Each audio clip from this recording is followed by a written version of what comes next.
नमस्कार दोस्तों, मैं Dharmendra Verma online study with DK में आपका बहुत बहुत स्वागत करता हूं। आज है 14 मार्च और एमपीटीएट का फर्स्ट शिफ्ट का पेपर हो चुका है, जिसमें आपको 55 प्रश्न मिलेंगे।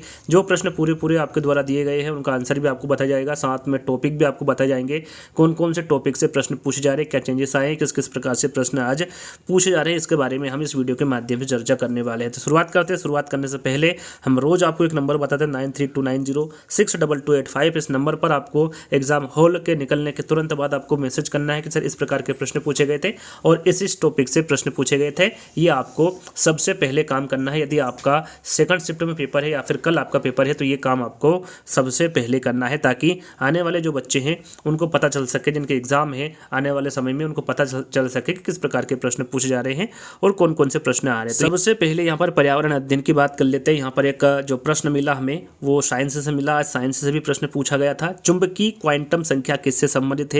तो ये अभिविन्यास से। आज के एग्जाम में ये प्रश्न पूछा गया था कि चुंबकीय क्वांटम संख्या है ये किससे संबंधित है? तो ये अभिविन्यास से संबंधित है। आज देखिए नदी से संबंधित पूछा गया, लेकिन चीन से पूछा गया था कि चीन में कौन सी नदी बाढ़ का कारण बनती है? तो वो हांगहो नदी है, और हांगहो नदी को पीली नदी भी कहा जाता है। कमेंट्स के माध्यम से बताइएगा, विकल्प में पीली नदी था या फिर हांगहो नदी था, आपको कमेंट्स के माध्यम से बताना है। चीन में कौन सी नदी है जो बाढ़ का कारण बनती है? तो वो हांगहो या फिर पीली नदी ही। इसे चीन का शोक भी कहा जाता है इस नदी को। इसरो की पहली महिला निर्देशक के बारे में पूछा गया था, कौन थी? अनुराधा टीके थी। देखिए अंतरिक्ष विज्ञान से डेली प्रश्न पूछे जा रहे हैं, तो हमने एक वीडियो अपलोड किया है, उसमें आपको काफ़ी प्रश्न मिलेंगे, और यदि आप बोलेंगे तो और हम वीडियो अपलोड कर देंगे तो उनमें भी आपको काफ़ी प्रश्न मिल जाएंगे। तो यहाँ पर अंतरिक्ष विज्ञान से काफ़ी प्रश्न पूछे जा रहे हैं डेली, तो उनको भी आपको अच्छे से याद कर लेना है। 2 प्रश्न आज पूछे गए थे।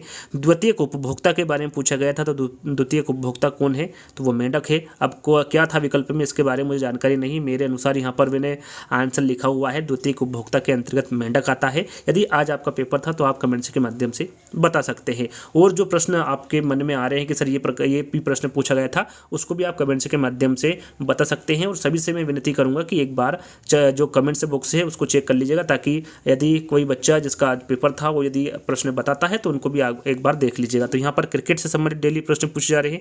2 से 3 प्रश्न आज भी पूछे गए। क्रिकेट में सबसे ज़्यादा रन के बारे में पूछा गया था, तो ये सभी को पता है कि सचिन तेंदुलकर जी ने क्रिकेट में सबसे ज़्यादा रन बनाए हैं, तो ये तो आपने आसानी से हल कर दिया होगा। ओजोन परत से डेली प्रश्न पूछे जा रहे हैं। आज 2 से 3 प्रश्न ओजोन परत से भी पूछा गया था कि ओजोन गैस का जो क्षरण है वो कैसे होता है? तो ये क्लोरोफ्लोरोकार्बन गैस से होता है ओजोन गैस का क्षरण। ग्रीन हाउस गैस से डेली प्रश्न पूछे जा रहे हैं। ग्रीन हाउस गैस की जो संकल्पना है ये किसके द्वारा की गई थी या फिर दी गई थी? तो ये जोसेफ फोरियर के द्वारा दी गई थी ग्रीन हाउस गैस की संकल्पना। यदि आपको ऐसा लगता है कि सर ये प्रश्न नहीं पूछे गए थे जो बच्चों द्वारा बताए गए हैं, तो आप हमें कमेंट्स के माध्यम से बता सकते हैं कि ये प्रश्न पूछे गए थे और ये प्रश्न इस प्रकार से नहीं पूछा गया था, ये प्रश्न इस प्रकार से पूछा गया था। कभी कभी क्या त्रुटि हो जाती है प्रश्नों को बताने में और समझने में, तो आप भी कमेंट्स के माध्यम से बता सकते हैं। विटामिन से 2 से 3 प्रश्न पूछे गए थे। विटामिन ए की कमी से कौन सा रोग होता है? तो वो रतुंधी रोग होता है। मंगलयान से डेली प्रश्न पूछा जा रहा है। मंगलयान कब लॉन्च हुआ था? तो ये 5 नवंबर 2013 को लॉन्च हुआ था मंगलयान। बात करें हम टॉपिक की, तो उपभोक्ता से डेली प्रश्न पूछे जा रहे हैं। बाल अधिनियम से आज प्रश्न पूछा गया था। सन से देखिए डेली प्रश्न पूछे जा रहे हैं। सन से डेली ही प्रश्न पूछे गए जा रहे हैं। कौन से सन में क्या पारित हुआ था, कब लागू हुआ था, इस प्रकार से डेली प्रश्न पूछे जा रहे हैं। अब किस प्रकार के प्रश्न थे इसकी मुझे जानकारी नहीं है। यदि आपका फर्स्ट शिफ्ट में एग्जाम था तो आप कमेंट्स के माध्यम से बता सकते हैं। खेल से डेली प्रश्न पूछे जा रहे हैं, जैसा कि मैंने 1-2 प्रश्न आपको बताई भी हैं। विटामिन से प्रश्न पूछे जा रहे हैं, साथ में अंतरिक्ष से डेली प्रश्न पूछे जा रहे हैं। बात करें हम यहाँ पर बाल विकास की, तो बाल विकास में देखिए यहाँ पर एक बात मैं आपको बता दूँ कि जो प्रश्न आपको एग्जाम में देखने को मिल रहे हैं वो अलग अलग जो सब्जेक्ट के प्रश्न हैं वो अलग अलग आपको देखने को नहीं मिल रहे, सभी को मिक्स कर दिया गया है। तो ये थोड़ा पहचान करना मुश्किल हो पा रहा है कि कौन सा प्रश्न किस में पूछा गया है। तो जैसे कि यहाँ पर एक प्रश्न 16वां प्रश्न कि फिल्म देखते समय एक व्यक्ति कितनी इंद्रियों का प्रयोग या फिर उपयोग करता है? तो ये प्रश्न बाल विकास में पूछा जा सकता है, पर्यावरण पेडागोजी के अंतर्गत पूछा जा सकता है, हिंदी में पूछा जा सकता है। तो इस प्रकार से आपके जो प्रश्न पूछे जा रहे हैं वो सभी मिक्स पूछे जा रहे हैं। यहाँ पर इस प्रकार से वहाँ पर कोई सा भी आपका स्तर देखने को नहीं मिलेगा कि बाल विकास के 30 प्रश्न आपको दे दिए, फिर हिंदी के दे दिए, फिर पर्यावरण के दे दिए, ऐसा कुछ नहीं आ रहा है। आपको मिक्स प्रश्न देखने को मिल रहे हैं। तो आपको यदि एग्जाम हॉल में कल बैठे या फिर सेकंड शिफ्ट में आपका एग्जाम है तो घबराइएगा नहीं, जो प्रश्न आ रहा है उसी को हल करते चलिएगा। तो यहाँ पर एक प्रश्न पूछा गया था, फिल्म देखते समय एक व्यक्ति कितनी इंद्रियों का उपयोग करता है? तो इस प्रकार का एक प्रश्न पूछा गया था। पियाजे से संबंधित प्रश्न पूछे जा रहे हैं। कहीं बच्चे कमेंट्स में बताते हैं कि सर वैज्ञानिक से संबंधित प्रश्न पूछे ही नहीं जा रहे, आपको गलत जानकारी दी जा रही है। तो मैं आपको बता दूं, देखिए प्रश्न यहाँ पर डायरेक्ट आपसे नहीं पूछा जा रहा है, घुमा फिरा कर या फिर उदाहरण के तौर पर आपसे प्रश्न पूछा जा रहा है। तो आपको वहाँ पर समझना होगा कि किससे पूछा जा रहा है, किस वैज्ञानिक से संबंधित है और इसमें कौन सी अवस्थाएं लगेगी। अवस्था से भी सीधा सीधा प्रश्न नहीं पूछा जा रहा है, या फिर कह लीजिए जो स्तर इन्होंने बताए उनसे सीधा सीधा प्रश्न नहीं पूछा जा रहा है।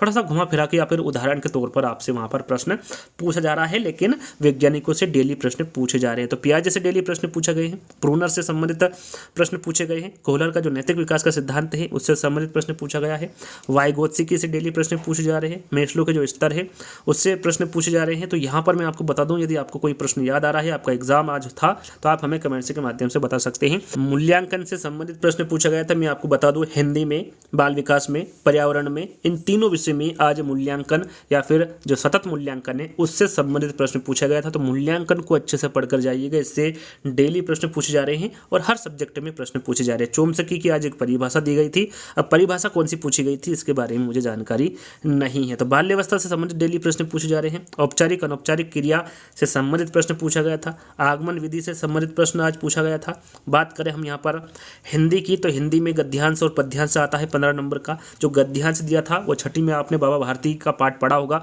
उससे संबंधित था, जिसमें खड़क सिंह जो एक डाकू होता है उससे संबंधित एक गद्यांश दिया हुआ था। बहुत ही सरल गद्यांश था, यदि आप एक बार उसको पढ़ेंगे तो यदि उससे संबंधित जो भी प्रश्न पूछे गए होंगे वो आसानी से आप देख सकते हैं कि हिंदी आज अच्छी पूछी गई थी, सरल पूछी गई थी। तो प्रत्यय से संबंधित डेली प्रश्न पूछे जा रहे हैं। उपसर्ग उसी में से दे रहे, गद्यांश और पद्यांश में से। एक रिक्त स्थान पूछा गया था और पर्यायवाची शब्द डेली पूछे जा रहे हैं, विलोम शब्द डेली पूछे जा रहे हैं। और इसमें भी हिंदी में जैसे हमने आपको बताया मूल्यांकन से संबंधित प्रश्न पूछा गया था और एक शुद्ध वाक्य भी आपसे पूछा गया था, उसका शुद्ध रूप आपको जानना था। अब कौन सा शब्द था इसके बारे में मुझे जानकारी नहीं है, यदि आपका एग्जाम है तो आप कमेंट्स के माध्यम से बता सकते हैं। देखिए गणित में मैं आपको बता दूं, आयु और अनुपात, इन दोनों से ज़्यादा प्रश्न पूछे जा रहे हैं। तो अनुपात को तो आप अच्छे से याद कर लीजिएगा, आयु से संबंधित प्रश्न याद कर लीजिएगा। समीकरण डेली पूछी जा रही है। चिन्ह परिवर्तन से भी संबंधित 2 से 3 प्रश्न डेली पूछे जा रहे हैं। तो जो चिन्ह परिवर्तन से संबंधित प्रश्न आपके सामने आ रहे हैं उनको अच्छे से कवर कर लीजिए। मीटर सेंटीमीटर, मीटर को सेंटीमीटर में बदलना, इस प्रकार से प्रश्न भी आज देखने को मिले हैं। बात करें यहाँ पर देखिए संपूर्ण कोण से संबंधित प्रश्न भी आज देखने को मिले, संगत कोण से संबंधित प्रश्न मिले, त्रिभुज से संबंधित प्रश्न मिले, और लाभ हानि से आज एक प्रश्न पूछा गया था। समबाहु त्रिभुज के क्षेत्रफल से एक प्रश्न पूछा गया था। विभाज्यता के नियम से आज प्रश्न तो आया, लेकिन एक ही प्रश्न पूछे गए थे, यानी कि रोज जो आपने देखा जैसे कल नहीं पूछा था, परसों भी नहीं पूछा था, उसके पहले विभाज्यता के नियम से ज़्यादातर प्रश्न पूछे जा रहे थे, लेकिन आज पूछा गया, लेकिन एक ही प्रश्न आज पूछा गया था। और बात करें गणित में और भी के औसत से संबंधित आज पूछा गया था, और संख्या पद्धति से तो डेली ही प्रश्न पूछा जा रहे हैं। तो संख्या पद्धति को आपको अच्छे से याद कर लेना है। बात करें संस्कृत की, ज़्यादातर जो बच्चे हैं संस्कृत के बारे में पूछते हैं, तो वहाँ पर कौन से प्रश्न पूछे जाते हैं ये तो मुझे पता नहीं है, लेकिन जो टॉपिक है उनके बारे में आपको बता देता हूँ। देखिए प्रत्यय से जो प्रश्न है वो यहाँ से 2 से 3 प्रश्न आज प्रत्यय से संबंधित आपसे पूछे गए थे। धातु से संबंधित प्रश्न पूछे गए थे, लकार से प्रश्न पूछे गए थे। डायरेक्टली प्रश्न पूछे जा रहे हैं संस्कृत में कि इसमें कौन सा प्रत्यय, इसमें कौन सी धातु है, इसमें कौन सा लकार है, इस प्रकार से आज प्रश्न पूछे गए थे। वचन से संबंधित विभक्ति भी आई थी आज, विभक्ति से संबंधित प्रश्न, कारक भी आज पूछा गया था संस्कृत में। और अंतिम जो कि मैंने आपको बताया कि संस्कृत में मूल्यांकन यानी कि हिंदी, संस्कृत, बाल विकास, पर्यावरण सभी में मूल्यांकन से संबंधित प्रश्न पूछे जा रहे हैं पेडागोजी में, तो उसको आप अच्छे से कवर कर लीजिएगा। तो ये जो फर्स्ट शिफ्ट का एनालिसिस था उसका वीडियो हम यहीं पर समाप्त करते हैं। जल्द ही दोस्तों के नई वीडियो के साथ मिलेंगे, जब तक के लिए धन्यवाद।